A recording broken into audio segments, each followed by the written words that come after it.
Alright, what's poppin', y'all?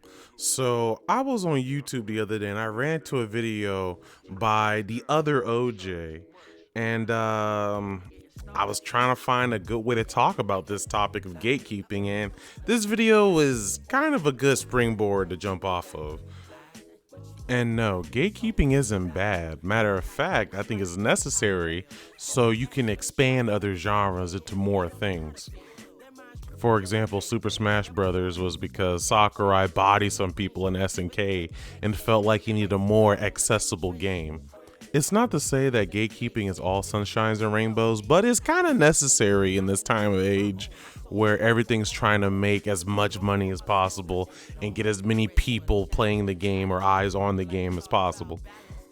I kind of want to come at it at a more conservative angle and more preserving what makes the game special to the individual fans instead of some sort of generic palette that appeals to a lot of different people's taste. You have something more controlled and fine-tuned to where you enjoy every aspect of it. Kind of the difference between fine dining and fast food. I like to think I understand the frustration. If I was the dude that made Street Fighter, I would also be like, what do you mean 36 million copies? The entire industry has decided the solution is to just make the games easier. And fans, even if they don't like it, seem to agree. On a scale of 1 to 10, I suck balls at fighting games, which is why when members of the FGC talk about these mechanics as necessary for new players, it can feel a little bit like, I, as Lord of the Land, find these auto combos and modern controls tedious, but it's good for the peasant folk. Yes, look at how they bask in their mud like swine. Hey, dirty, stupid, dumb, idiot peasant folk here. This is dumb and I hate it. Yeah, it may seem like we're in our ivory towers talking down to people and giving them mechanics to try and get them into the game, but that's because you gotta start somewhere. So even if you do feel like, oh my god, all of these mechanics are overwhelming, we'll at least give you that pool noodle to help get you along to kind of understand how the flow of the game is going. Even if you don't necessarily know the ins and outs and frame data, it sculpts an idea of what the game is supposed to be.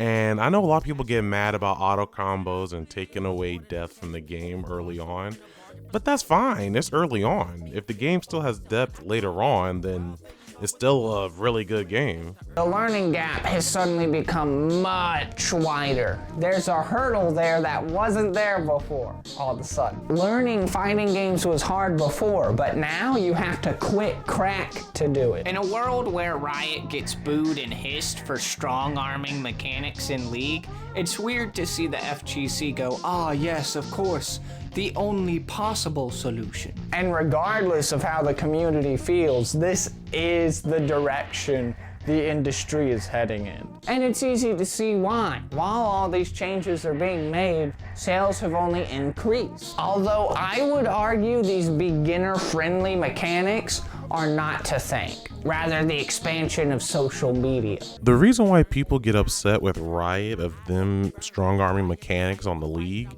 is because they're taking away a level of depth that made League in the early days of it. And a lot of people don't enjoy that. It makes it more bland, less special. It takes away its identity in some weird way. Now, is that to say every change is wrong and should be reserved to the Season 1 changes of League? No, not at all. But what I am saying is that there is something there that made the game special enough for you to dedicate time to.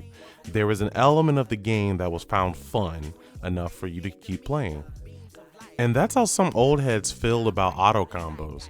It kind of takes away the early learning journey of like, oh yes, now I've only used to poke and prod, but now I'm able to do a link, do a little simple 3-hit, and you kind of see that growth continue on and on. If we're saying fighting games scare off new players with all the pressures that come with winning or losing, I think it's fair to say your therapist would only define one of these as a hostile environment. But the Conester is right. These games are false equivalents. If only we had a game that was both a fighting game and a team-based game. Ubisoft, you shouldn't have. For Honor is a fighting game with both team-based and one-on-one modes. What's especially convenient is For Honor tells you how active each mode is. Since day one, Duel has been the least popular mode in the game. I'm pretty sure this text exists solely for Duel. Same exact game, same exact combat, but people are still choosing to have teammates vastly over going it alone. I feel like this is a good and a bad example at the same time. It's a good example because For Honor was made to be as simple as a fighting game as possible. You do have combos, but they're so easy and generic that watching someone do a combo is not exciting at all in that game.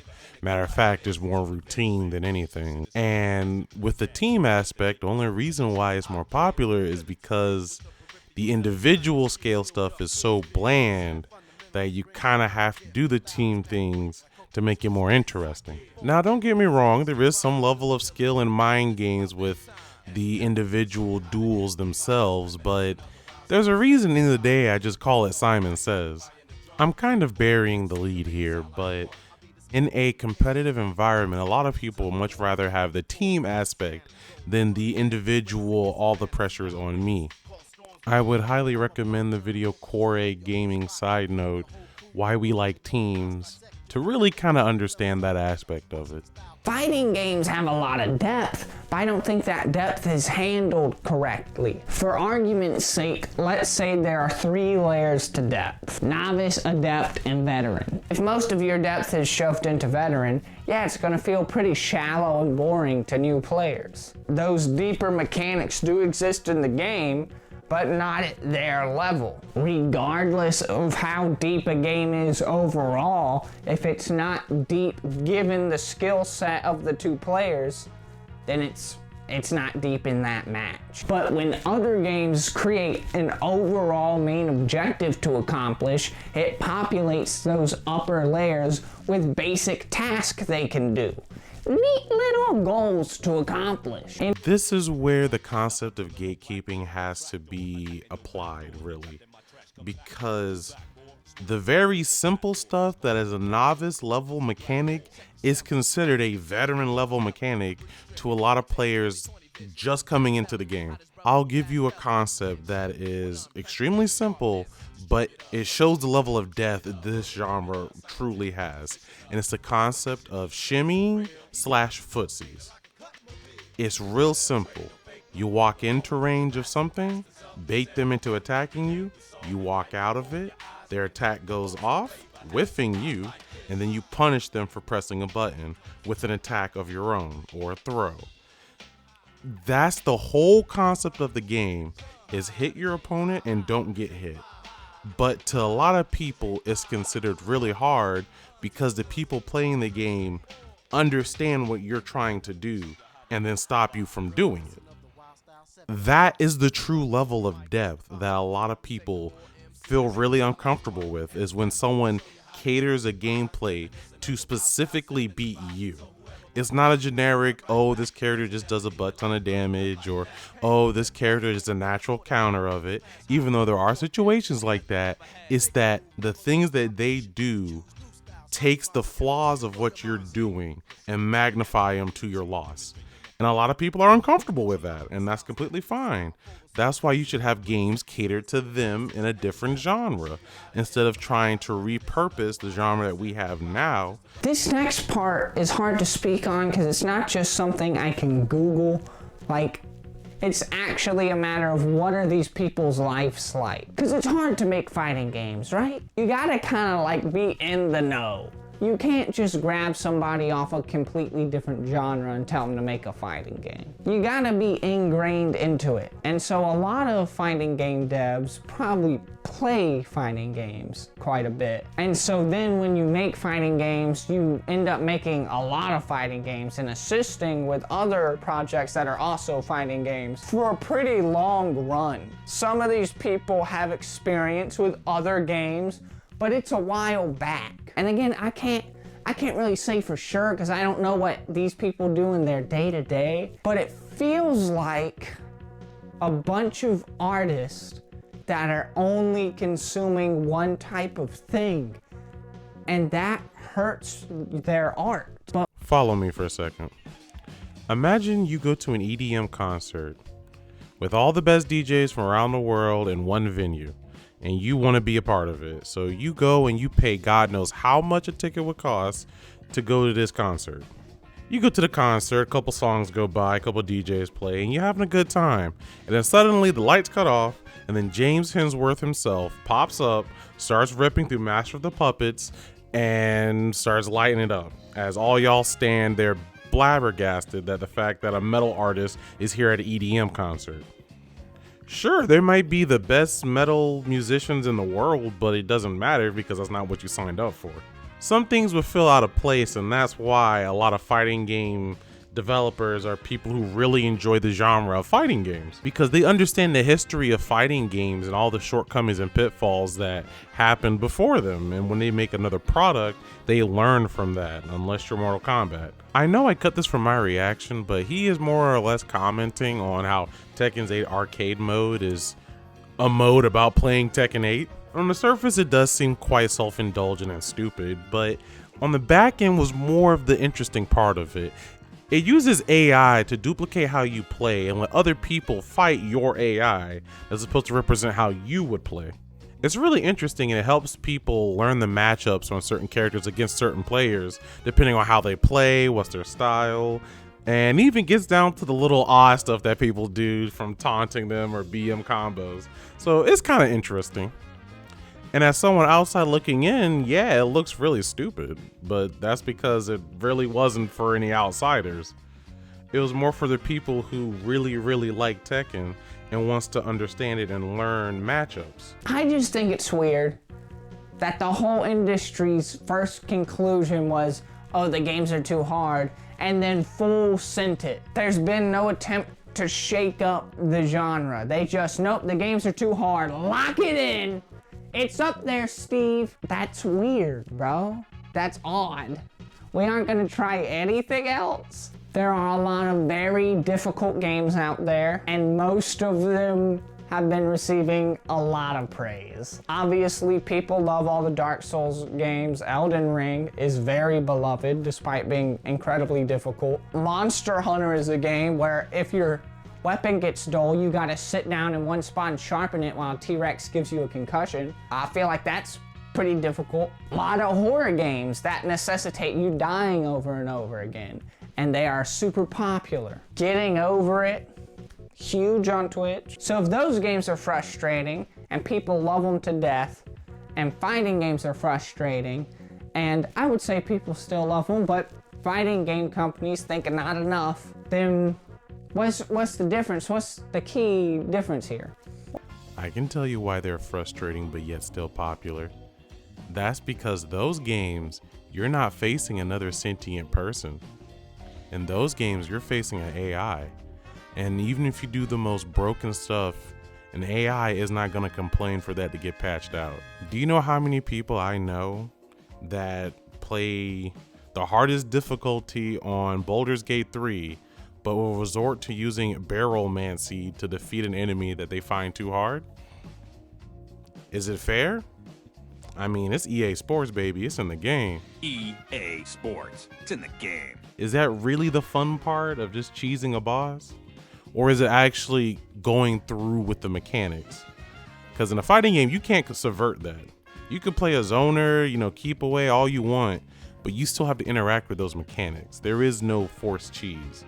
Even in something as strict and punishing as Dark Souls, you still have to go through and interact with the mechanics of the game. You can try and level up and try and do more damage so you don't have to interact with it as much, but the only level ups you get in a fighting game is actually getting good. It's a lot easier to inflate numbers in a game than it is to actually meaningfully understand the situation and react accordingly. We try a lot of things before we just try and crank down the difficulty on a game. And really, I've said this before, you aren't. You're making it harder for new players to get into your game. There's going to be this moment in time where new players are trying to learn the game, and that learning period is when they're vulnerable and they lose to everyone, including people that are worse than them, which is a new thing. Used to, even if you were learning the game, okay, you can still beat people that you're better than, but now people that are worse than the guy that's just learning are using auto combos or modern controls. They're gonna whoop that guy's ass because he's trying to learn. Me personally, I think it's sloppy game design. Regardless of, oh, well, I don't like auto combos because now I'm gonna lose online to people using auto combos, so auto combos just make you bad. Oh, well, if you lose to auto combos, you are bad. No, people who use auto combos suck. No, you suck for losing to auto combos. Guys, it's not about if you're bad or not, it's if the mechanic is cohesive with the rest of the game and works. Stop the penis measuring contest. This is about game design. In reality, I'm just a moron that would like fighting games to stop treating me like a moron. How do you know if a mechanic is cohesive enough if you can't do what the mechanic is asking you to do? Like you said, you're a moron that doesn't want to be treated like a moron. And not to sound dismissive or nothing, but that is on you. And what I mean by that, it is on you to take the time to learn the game so you cannot be a moron. The mechanic does make sense. It's just you don't know it yet, and that's fine. When you're new trying to learn something, you're not gonna have all the answers right off the bat. So why is it wrong to treat people that don't know the answers and tell them you just don't know the answer? Because at the beginning of that clip, I 100% agree with you. The answer is not to tone down the difficulty, but when the difficulty is related to who you're facing, then what are you asking? And that's the thing about learning games that a lot of people don't feel comfortable with, is that's the shortcomings of when you try to do stuff and you'll fail. Like for me, for example, I play chess. I play it a lot. Doesn't mean I'm good. I would consider myself not that good, but according to chess.com, I'm around the 95th percentile of the game. So I guess that means something, but at the same time, it's just, I'm not taking the time to actually learn the game of chess. I do moves that I feel like look good, and then, oh shoot, I see why this is bad now. And then I learn from it. I'm not going from here, let me learn all the things I can learn and then play. I'm just playing the game and learning it as I'm playing it. And that's the fun part for me.